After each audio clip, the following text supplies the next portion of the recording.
জয় হরিবল। সকল ভক্তের চরণে শতকোটি প্রণাম।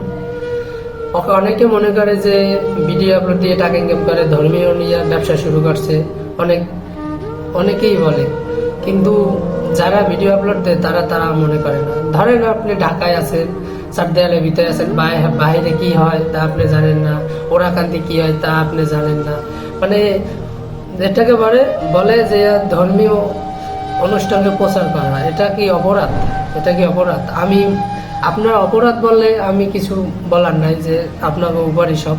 কারণ অনেকে বলে যে সব টাকা ইনকাম করে, ধর্মীয় নিয়ে ব্যবসা শুরু করে, এই হ্যান ত্যান আর না বললাম।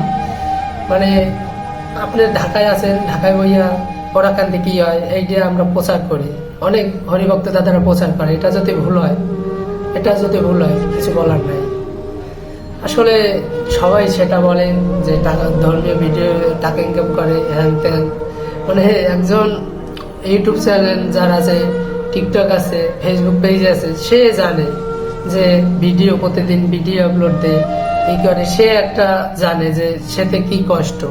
মানে কিছু বলার নাই, যে টাকা ইনকাম ওটা মেটার না। যারা ধর্মীয় কাজ দিয়ে টাকা ইনকাম করে, সে ধর্মীয় কাজেই ব্যয় করে, এটা বুঝতে হবে। সে ওই টাকা দিয়ে সংসার চালানো, এটা মাথায় না। টাকা টাকা আজ আছে কাল নাই, এটাই বাস্তব। জয় হরিবল। ভুল হইলে ক্ষমা করে দিয়েন।